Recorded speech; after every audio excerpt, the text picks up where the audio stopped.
KDN akur keputusan mahkamah akan pulangkan jam SWAT Pride.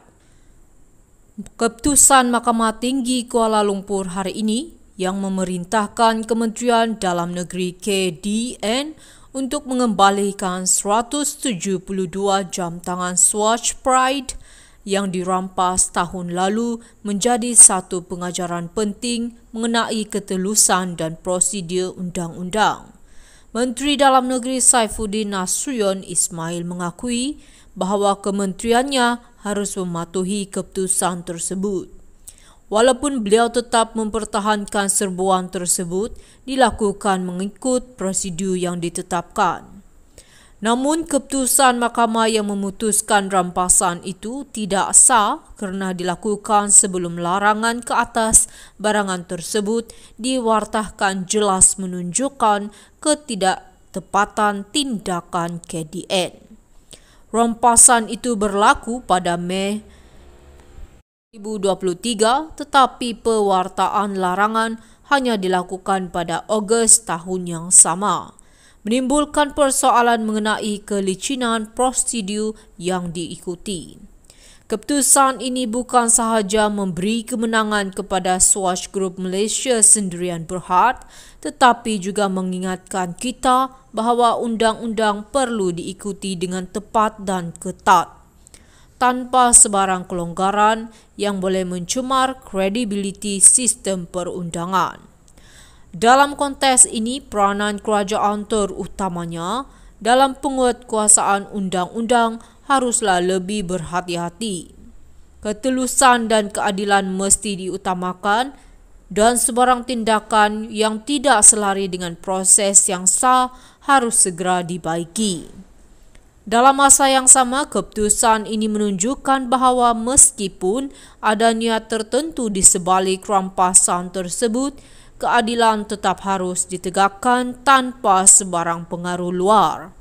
KDN akur keputusan mahkamah akan pulangkan jam SWAT Pride. Keputusan Mahkamah Tinggi Kuala Lumpur hari ini yang memerintahkan Kementerian Dalam Negeri KDN untuk mengembalikan 172 jam tangan Swatch Pride yang dirampas tahun lalu menjadi satu pengajaran penting mengenai ketelusan dan prosedur undang-undang. Menteri Dalam Negeri Saifuddin Nasution Ismail mengakui bahawa kementeriannya harus mematuhi keputusan tersebut. Walaupun beliau tetap mempertahankan serbuan tersebut dilakukan mengikut prosedur yang ditetapkan. Namun keputusan mahkamah yang memutuskan rampasan itu tidak sah kerana dilakukan sebelum larangan ke atas barangan tersebut diwartahkan jelas menunjukkan ketidaktepatan tindakan KDN. Rampasan itu berlaku pada Mei 2023 tetapi pewartaan larangan hanya dilakukan pada Ogos tahun yang sama, menimbulkan persoalan mengenai kelicinan prosedur yang diikuti.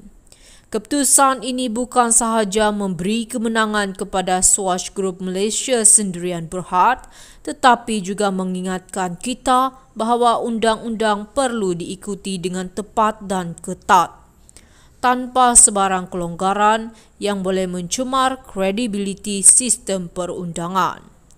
Dalam konteks ini, peranan kerajaan terutamanya dalam penguatkuasaan undang-undang haruslah lebih berhati-hati.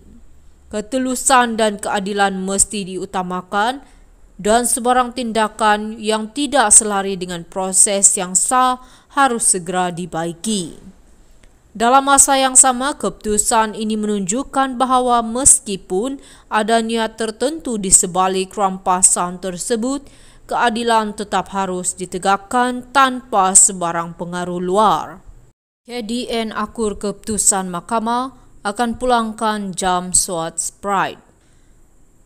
Keputusan Mahkamah Tinggi Kuala Lumpur hari ini yang memerintahkan Kementerian Dalam Negeri KDN untuk mengembalikan 172 jam tangan Swatch Pride yang dirampas tahun lalu menjadi satu pengajaran penting mengenai ketelusan dan prosedur undang-undang.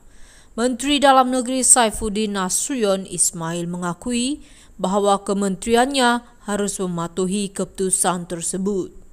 Walaupun beliau tetap mempertahankan serbuan tersebut dilakukan mengikut prosedur yang ditetapkan. Namun keputusan mahkamah yang memutuskan rampasan itu tidak sah kerana dilakukan sebelum larangan ke atas barangan tersebut diwartakan jelas menunjukkan ketidaktepatan tindakan KDN.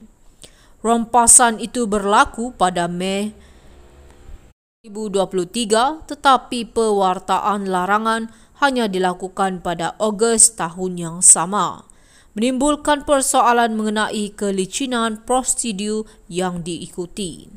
Keputusan ini bukan sahaja memberi kemenangan kepada Swatch Group Malaysia Sendirian Berhad, tetapi juga